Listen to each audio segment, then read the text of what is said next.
नमस्कार दोस्तों, स्वागत है आप सभी लोगों का स्टडी क्लोज पर। आज का ये लेक्चर जो है वो डेडिकेटेड है उन 8 एक्स नेवी ऑफिसर्स के लिए जो कि जल्द ही एक मुसीबत का जो है वो सामना कर सकते हैं। ऐसा क्यों कह रहा हूं मैं? क्योंकि 9 दिन जो दिए गए थे उसमें से महज और महज अब केवल और केवल 3 दिन जो है वो बच चुके हैं। हो सकता है कि आगे आने वाले 3 दिनों के अंदर आपको कोई खुशखबरी मिले या फिर कोई दुख की खबर जो है वो भी आप लोगों को मिल सकती है, लेकिन भारत की तरफ से भरसक प्रयास किया जा रहा है उनको बचाने के लिए। नरेंद्र मोदी जी जो है वो बहुत अच्छा प्रयास कर रहे हैं, एस जयशंकर प्रयास कर रहे हैं, बहुत सारे जो लीडर्स हैं, बहुत सारे ऑफिसर जो हैं, फॉरेन ऑफिसर्स, वो भी इस चीज़ का प्रयास कर रहे हैं कि कैसे भी करके उनकी फांसी जो है वो रोक दी जाए। हम भी आपसे निवेदन करेंगे कि आप भी जो है उनके लिए एक बार दुआ जो है वो जरूर कीजिएगा, क्योंकि आप लोग को पता है कि हमारे भी जो नज़दीकी है वो आर्मी के अंदर होते हैं और अगर देश के बाहर उनको कोई फांसी लगती है तो बहुत दुख की खबर हमारे लिए है। चलिए मैं आप लोगों को पूरी घटना से जो है वो रूबरू कराऊंगा कि आखिरकार हुआ क्या है। कुछ और जो है वो मामला सामने आए हैं। एक इटालियन कंपनी जो है उसने इस चीज़ को स्वीकार भी किया है, एक्सेप्ट कर लिया है कि हाँ वाकई में कुछ सूचनाएं जो है वो लीक हुई हैं। तो चलिए एक बार मैं आप लोगों को रूबरू करवा देता हूँ। आप लोगों को पता है कि कतर जो है वो वाकई में बहुत एक छोटा कंट्री है, लेकिन डेवलप्ड नेशंस के अंदर आता है और कतर के और यूएसए के रिलेशन जो है वो बहुत जबरदस्त जो है वो माने जाते हैं। बात करेंगे हम लोग इसके बारे में। आप लोग को पता है कि आए दिन जो है वो न्यूज आ रही है इसके बारे में कि एक्स नेवी ऑफिसर जो है जिनकी संख्या 8 है वो जल्द ही जो है उनको कतर के अंदर फांसी लग सकती है। कारण को हम लोग देखेंगे। अभी बहुत सारे न्यूज़पेपर जो है उसको कवर कर रहे हैं। हाल ही के अंदर एस जयशंकर जो है उन्होंने भी कहा कि हम लोग पूरी तरीके से कोशिश करेंगे कि उनकी फैमिलीज और उनको जो है हम लोग बचा सकें, क्योंकि फैमिलीज जो है वो बार बार एस जयशंकर के साथ में मिल रही हैं। कल ही जो है वो उनके साथ में दूसरी मुलाकात हुई है। कतर आप लोग देख सकते हैं गल्फ कंट्रीज है, जो गल्फ काउंसिल है उसका एक मेंबर है। गल्फ काउंसिल के अंदर कुल 6 मेंबर है, उनमें से एक जो है वो कतर है। ये हमारे कुछ एक्स नेवी ऑफिसर्स हैं जो कि वहां पर अभी कतर के अंदर है। Captain Navtej Singh Gill, captain Saurabh Vashishtha, commander Purnendu Tiwari, इनका नाम याद रखना, मैं भी आप लोग को सामने वापस जिक्र करूंगा। Captain Virendra Kumar Verma, commander Sugunakar Pakala, commander Sanjeev Gupta, commander Amit Nagpal, नाविक रागेश जो है, ये सभी रिटायर्ड ऑफिसर्स हैं। पहली बात तो ये है कि ये सभी रिटायर्ड ऑफिसर जो है वो कतर कैसे पहुंच गए। उससे पहले आप लोगों के लिए दिवाली का मेगा सेल जो है वो आ चुका है, 4 दिन के लिए है। दिवाली 50 कूपन आप लोगों को यूज करना है। इस साल की सबसे बड़ी सेल जो है वो है और आप लोगों को इसका फायदा उठाना है। लगभग 50% डिस्काउंट जो है वो आप लोगों के लिए अवेलेबल करवाया जाएगा। इस साल की सबसे बड़ी सेल जो है उसको आप लोग अवेल कर सकते हैं सभी कोर्सेज के ऊपर। अगर भारत और कतर की हम लोग बात करें तो ट्रेड के अंदर भारत और कतर के रिलेशंस काफी अच्छे हैं। अगर इंपोर्ट की बात करें तो बेसिकली इंपोर्ट के अंदर कतर जो है वो इंडिया से बहुत कम जो है इंपोर्ट करता है, लेकिन एक्सपोर्ट जो है ज्यादा करता है इंडिया को। खासतौर पर एलपीजी, एलएनजी जो होती है, नेचुरल गैस जो होती है, उसका एक्सपोर्ट जो है वो इंडिया को करता है।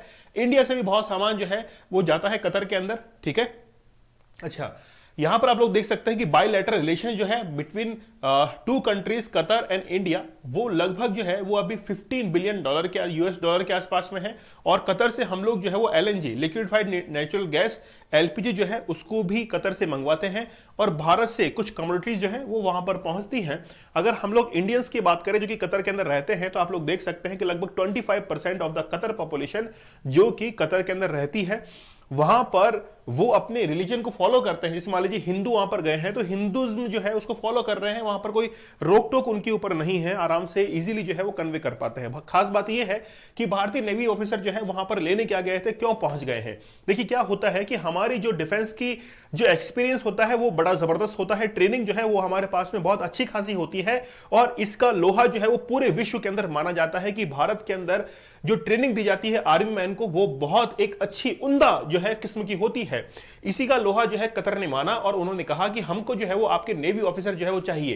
क्या कतर की सरकार को चाहिए थे? नहीं, वहां पर एक कंपनी है, उस कंपनी ने इन एक्स नेवी ऑफिसर्स को वहां पर बुलाया था और ये कहा कि कतर के अंदर जो नेवी के नए नए जो खिलाड़ी आते हैं शामिल होने के लिए, नेवी के अंदर शामिल होने के लिए आप उनको ट्रेनिंग दीजिए। तो यहां पर हाई पेड जॉब्स की तहत जो है वहां पर पहुंचते हैं और वहां पर जो नए लोग होते हैं, ट्रेनी होते हैं, उनको ट्रेनिंग जो है हमारे नेवी ऑफिसर्स के द्वारा दी जाती है। उनमें से ही 8 जो है ये हमारे नेवी ऑफिसर वहां पर पहुंचे थे। वो जो कंपनी थी जिन्होंने इनको बुलाया था वो थी दाहरा। तो दाहरा ग्लोबल टेक्नोलॉजीज जो है कंसल्टेंसी सर्विसेज है, उन्होंने इनको जो है वहां पर बुलाया था। और बेसिकली ये जो आप लोग देख रहे हैं कंपनी, इसका जो ऑनर है, लीडर है, वो भी एक ओमानी नेशनल जो है वो रह चुका है। ये भी जो है वो एक केस के अंदर इसको फांसी की सजा दी जानी थी, लेकिन इसको वहां पे छोड़ दिया गया और बाद में इस कंपनी का जो है ये सीईओ बन जाता है। ठीक है, मैंने आप लोगों को एक व्यक्ति के बारे में बताया था, पूर्णेंदु तिवारी। ये जो है वो बेसिकली प्रवासी भारतीय दिवस जो हम लोग मनाते हैं 9 जनवरी को हम लोग मनाते हैं, क्योंकि 1915 के अंदर गांधी जी साउथ अफ्रीका से लौटे थे, इसलिए हम लोग प्रवासी भारतीय दिवस मनाते हैं। इसीलिए प्रवासी भारतीय पुरस्कार भी दिया जाता है और उसी के तहत 2019 के अंदर पूर्णेंदु तिवारी जो है वो उनमें से एक एक्स नेवी ऑफिसर है जिनको ये प्राइज जो है वो दिया जा चुका है। मतलब बहुत रेपुटेड पर्सन है। इनके ऊपर आरोप क्या है, एलिगेशंस क्या है, वो सुनिएगा। देखिए क्या है, मैं आपको पूरा एक किस्सा जो है वो बताऊंगा। सेंसिटिव इंफॉर्मेशन जो है इन्होंने लीक की थी। क्या है सुनिएगा। इटली जो है, इटली के अंदर कंपनी है, वो जो कंपनी है वो चाहती है कि कतर के अंदर कुछ पनडुब्बी जो है वो वहां पर वो सेल करे, मतलब उनको जो है कॉन्ट्रैक्ट साइन करे। ये कॉन्ट्रैक्ट जो है वो साइन होता है 2016 के अंदर। जैसे ही कॉन्ट्रैक्ट साइन होता है तो कुछ पनडुब्बियां जो है वो कतर के अंदर पहुंचनी थी। ये काफी सेंसिटिव इंफॉर्मेशन थी और इसी सेंसिटिव इंफॉर्मेशन को जो भारतीय थे उनके ऊपर आरोप ये लगे हैं कि उन्होंने जो है इस काफी सेंसिटिव इंफॉर्मेशन को इजराइल को प्रोवाइड करवा दिया है और इजराइल जो है इसका मिसयूज कर सकता है। यही बात जो है वो पाकिस्तानी मीडिया ने चिल्ला चिल्ला कर जो है वो बताई कतर को कि कुछ भारतीय सैनिक जो है वो कुछ इंफॉर्मेशन को लीक कर रहे हैं। तो पाकिस्तान की मीडिया के बिहाफ पर कतर जो है एक्शन लेता है और वहां पर ये मुद्दा जो है वो कोर्ट के अंदर पहुंच जाता है। कोर्ट में पहुंचने के बाद कई जो है वहां पर सुनवाई होती है, लेकिन उसके बाद में उनको जो है फांसी सजा दी जाती है। ये बात है पिछले साल 30 अगस्त 2022 की। तब से लेकर अब तक जो है वो कई बार सजा उसको रिपीट किया गया है और रिसेंटली अब हाल ही के अंदर ये अनाउंस कर दिया गया 25 अक्टूबर को कि इनको फांसी जो है वो दी जाएगी। बेसिकली 2016 के अंदर 16 जून 2016 के अंदर एक कंपनी है फिन कैंटियरी जो है उसका और कतर के साथ में डील होता है कि ये जो कंपनी है वो कतर को कुल 7 जो जहाज है वो सप्लाई करेगी, जिसके अंदर 4 तो है कॉर्बेट जहाज, 1 है एम्फीबियन जहाज और 2 है गश्ती जहाज। ये कुल 7 जहाज जो है इनको सप्लाई किया जाएगा, इनको दिया जाएगा कतर को। और ये काफी सेंसिटिव इंफॉर्मेशन थी। मतलब कतर जो है वो क्या चोरी छिपे इनसे ले रहा था। सबसे महत्वपूर्ण बात यह है कि दुनिया से छिपकर पनडुब्बी बनाने की वजह क्या है। आखिरकार कतर जो है ये पनडुब्बियां चोरी छिपे क्यों ले रहा है। मैं आप लोगों को थोड़ा बैकग्राउंड से समझाना चाहूंगा।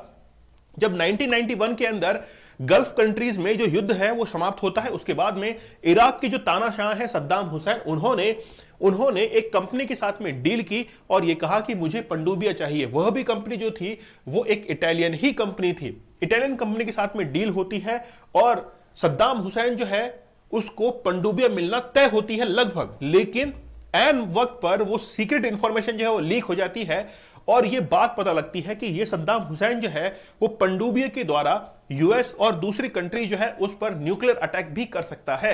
इससे यूएस जो है वो काफी खफा हुआ था और कार्रवाई की गई थी इराक के ऊपर कि कोई भी जो है अब इराक के साथ में अच्छे संबंध नहीं रखेगा। उसके बाद में सद्दाम हुसैन ने एक तरीका जो है वो खोज निकाला। तरीका ये था कि यूएन का एक फूड प्रोग्राम होता है, उसमें ईरान ने यानी कि इराक ने ये डील की, सद्दाम हुसैन ने डील की कि आप हमें जो है वो फूड आइटम्स हमको दीजिए, हम आपको जो है वो ऑयल देंगे। इससे बहुत सारे देश जो थे इस डील के अंदर फंसते चले गए और इराक जो था वो अपना ऑयल का एक्सपोर्ट करने लगा और वहां से यूएन के फूड प्रोग्राम के तहत बहुत सारे फूड ग्रेन्स जो है वो इराक में आने लगे थे। लेकिन बात यह है कि जो गल्फ काउंसिल है उस काउंसिल के अंदर 6 देश हैं, बहरीन है, कुवैत है, ओमान है, कतर है, सऊदी अरब है और यूएई है। इन 6 के 6 देशों के पास में से एक भी देश के पास में जो है वो पनडुब्बी नहीं है, सबमरीन नहीं है। ये मान के चलिए कि 6 दोस्त हैं, अब 6 दोस्त के पास में एक के पास में भी जो है कार नहीं है, सबके पास में बाइक है। लेकिन अगर 6 दोस्तों में से एक अगर कोई कार लेके आता है तो सबको बताएगा ना कि यार मैं कार लेने जा रहा हूं, अकेला थोड़ी ले आएगा उस कार को। इसीलिए ये सारे देश जो थे इनको इंफॉर्मेशन नहीं थी। कतर जो है वो इटली से कुछ सबमरीन जो है उसको ले रहा है, इससे ये नाराज हो सकते थे, इसलिए इस इंफॉर्मेशन को काफी सीक्रेट रखा गया था। और उसी सीक्रेट को, इंफॉर्मेशन को जो भारतीय एक्स सर्विसमैन थे, एक्स नेवी ऑफिसर थे, वो उसको लीक अब पता नहीं किया कि नहीं किया, क्योंकि पाकिस्तान की मीडिया ने एलिगेशन लगाए हैं तो झूठी भी हो सकती है, लेकिन उसी के बिहाफ पर कतर ने जो है वो कार्रवाई की और आज जो है उनको फांसी लगने जा रही है। लेकिन सॉल्यूशन क्या हो सकते हैं? सॉल्यूशन बड़े बेहतरीन है।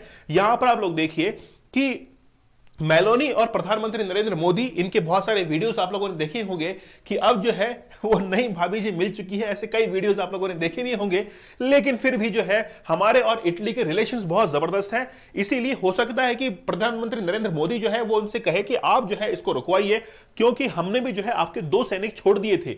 जब 2012 के अंदर 2 सैनिक जो है अरेस्ट किए गए थे अरेबियन सी से, उनको उनमें से एक को 2014 के अंदर और दूसरे को 2016 के अंदर छोड़े थे। इसके बिहाफ पर हम भी जो है अपने एक्स नेवी ऑफिसर को छुड़ाने के लिए कह सकते हैं भाई हमने आपकी हेल्प की थी, आप भी जो है हमारी हेल्प कीजिए। सॉल्यूशन इसके अंदर यह भी निकल सकता है कि अगर कोर्ट ने कोई भी वहां पर सजा सुनाई है तो उसको डिफेंस करने के लिए एक जबरदस्त वकील जो है वो हम लोग हायर करें, लेकिन अब समय काफी रह गया है, मतलब यह सॉल्यूशन जो है वो काम नहीं करेगा। दूसरा यह है कि इंटरनेशनल कोर्ट ऑफ जस्टिस जो है, जिसके हेडक्वार्टर नीदरलैंड हैग के अंदर है, वहां पर गुहार की जाए और वहां से जो है वो एक सस्पेंड ऑर्डर जो है वो लेके आए ताकि फांसी जो है वो रुक जाए।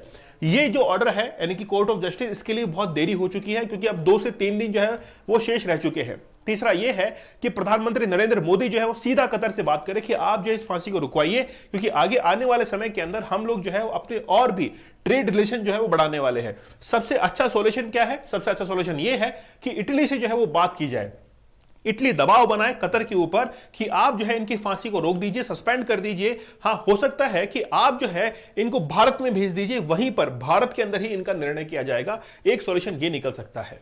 ठीक है, तो सॉल्यूशंस मैंने आप लोग को बताए, पूरा घटना मैंने आप लोग को बताई। अगर फिर भी कोई इंफॉर्मेशन बाकी रहती है तो जल्द आपको अपडेट किया जाएगा। इंफॉर्मेशन कैसे लगी मुझे आप लोग कमेंट सेक्शन में जरूर बताइएगा। आप हमारे दिवाली के मेगा सेल के साथ में जुड़ सकते हैं। आप लोगों को कूपन कोड यूज करना है दिवाली 50, जिससे आप लोगों को 50% डिस्काउंट जो है वो अवेलेबल हो जाएगा। इस साल का सबसे बड़ा डिस्काउंट जो है वो यही है, आप लोग जो है इसको जरूर अवेल कीजिएगा। मिलते हैं आप लोगों से अगले लेक्चर के अंदर, तब तक धन्यवाद, थैंक यू, जय हिंद।